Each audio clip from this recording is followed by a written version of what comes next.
spies from the ministry told me that the Uyghur genocide was the beginning of an experiment in total AI surveillance. The CCP planned to enlist companies and then expand the experiment nationwide in China and globally wherever possible. ByteDance, the mega firm that owns TikTok, the popular social media app, stands accused by a whistleblower of running an in-house CCP committee that had access to all the app's data, including data stored in the US, contradicting the company's past testimony at other committees. This was all according to a court filing.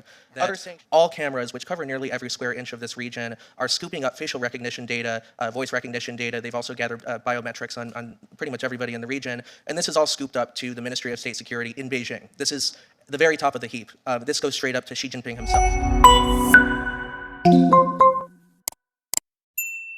And Mr. Jeffrey Cain is a senior fellow at the Foundation for American Innovation, a technologist and author who studies how repressive governments deploy novel technologies and how democracies can respond and defend human rights. Thank you all so much for joining.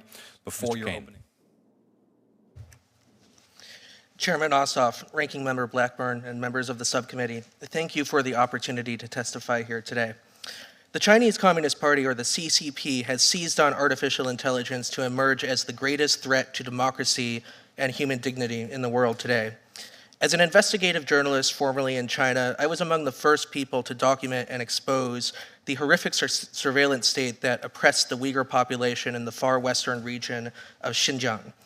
China used its vast AI-powered surveillance system, literally called Skynet. Since 2017, the atrocity has morphed into the largest internment of ethnic minorities since the Holocaust. The US State Department calls this a genocide. In December 2017, I was kicked out of China while researching my book, The Perfect Police State, which is a book about the surveillance dystopia that has been built there. Ever since then, the AI police state has expanded to alarming levels. In 2018, I moved to Turkey and for 3 years tracked down defected former intelligence officers from the Ministry of State Security, the powerful intelligence body in China with a global reach. These spies from the ministry told me that the Uyghur genocide was the beginning of an experiment in total AI surveillance. The CCP planned to enlist companies and then expand the experiment nationwide in China and globally wherever possible. In July 2017, China unveiled its national AI development plan. It called AI a historic opportunity and pledged to align development with the government's authoritarian values. China has declared its goal as becoming the world leader in AI by 2030.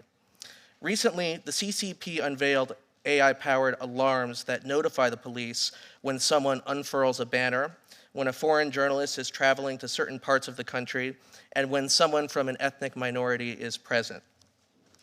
The companies that helped build China's surveillance apparatus operate here in America.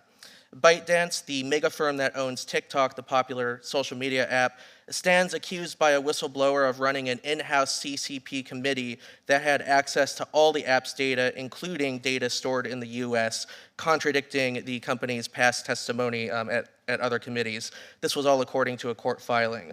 Other sanctioned AI firms such as iFlyTech, SenseTime, and MigV have emerged as billion-dollar unicorns with the backing of the Chinese state and the involvement of American venture capital firms. In April, the Cyberspace Administration of China, a very powerful body in the country, announced draft regulations for generative AI as well. These draft rules would require content produced by chatbots to follow, quote, socialist core values and avoid information that undermines, quote, state unity. Given the CCP's enormous success at censorship so far, I believe that it will once again succeed at coercing and co-opting Chinese and American technology firms.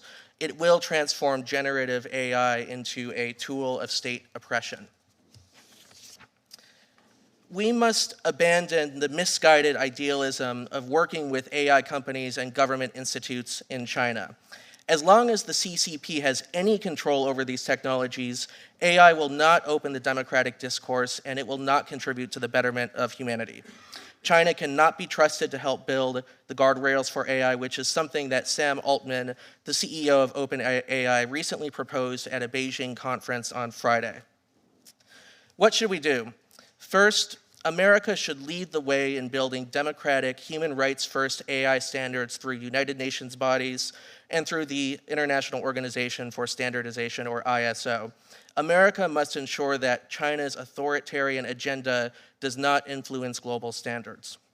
Second, we should stop American technologists from helping China build its AI surveillance state, which many have been all too eager to do. Sanctions and export controls are not enough. This subcommittee may consider drafting a bill that metes out prison time for American executives who helped develop any form of AI in partnership with a Chinese entity that could have authoritarian applications. Third, we must strengthen our chip supply chains with our allies to ensure that China doesn't get access to critical AI logic chips. We should treat the Chips and Science Act as the starting point and not the last step for this goal. We can better coordinate with our partners South Korea, Taiwan, and Japan by upgrading the Chip 4 talks now underway into a formal R&D consortium.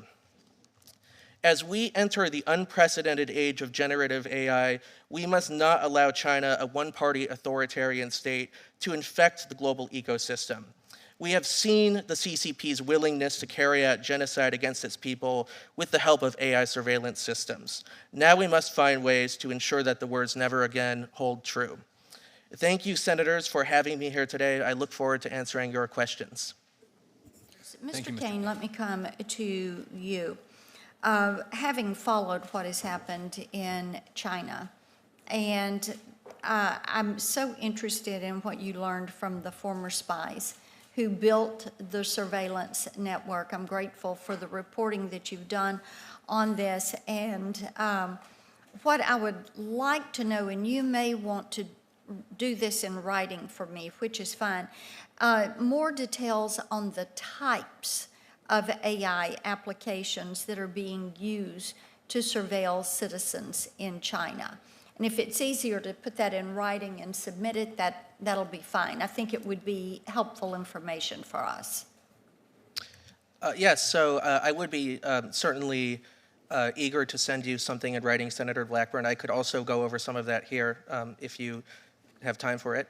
Go ahead. Okay. And I'd also like to know what U.S. companies are sending technology to China that they are using for this surveillance. Certainly. So the Ministry of State Security intelligence officers who had recently defected drew diagrams for me. I have notebooks full of these diagrams. They show where exactly the lines of power are drawn, and what they revealed to me when it came to Uyghur populations and minority populations in particular, that this was a highly centralized system, that all cameras, which cover nearly every square inch of this region, are scooping up facial recognition data, voice recognition data. They've also gathered biometrics on pretty much everybody in the region. And this is all scooped up to the Ministry of State Security in Beijing. This is the very top of the heap. This goes straight up to Xi Jinping himself. This is not something that anyone can argue is a local project or is being done by local authorities. It is a national plan of China's. So it's a plan, it's coordinated, it's purposeful. Yes, it's purposeful, and what they told me, and also they showed me WhatsApp messages. By the way, the Chinese security services use WhatsApp because even they don't trust WeChat, the Chinese version, because they think they're getting spied on. So they showed me WhatsApp messages with their spy handlers in which they're being ordered to create a nationwide project in which the plans are to expand this globally into other countries that might want these capabilities. Thank you.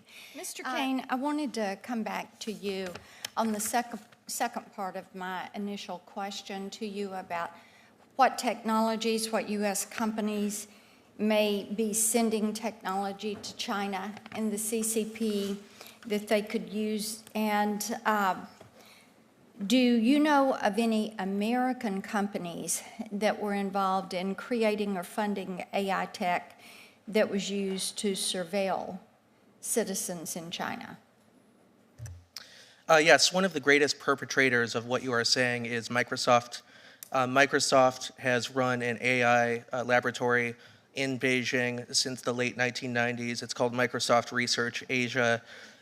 This is the laboratory that went on for 2 decades to train many of the top AI technologists and developers in China, many of whom went on to sanctioned firms, now sanctioned firms such as SenseTime, Megvii,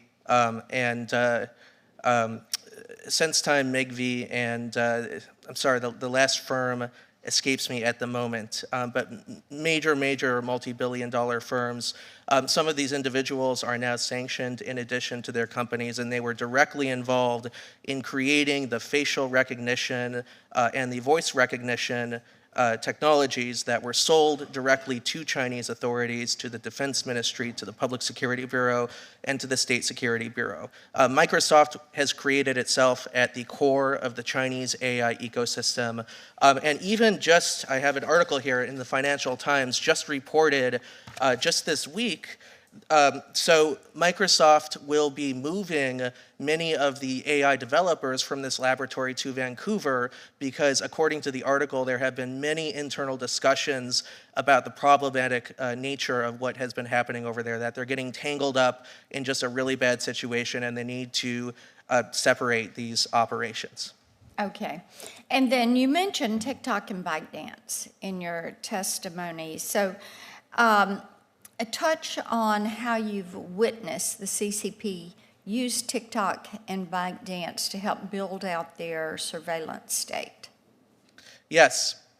ByteDance is, here in America, we know TikTok as the social media app with the dancing videos and the cat videos. In China, ByteDance was directly involved in working with the Ministry of Public Security to spread propaganda about the Uyghur genocide and about the atrocities against human rights there. This was a formal contract. This was set up. It was a formal relationship. It did not happen under the radar. It's something that ByteDance was directly involved in. And personally, I find it a bit ludicrous that a company that's involved in a genocide overseas can operate so openly in America. I think that's a gross, just horrific, just a failure to uphold basic principles of rule of law and human rights and democracy here. And for that reason, I think TikTok should be severely restricted on U.S. soil. Okay. Thank you. Thank you, Mr.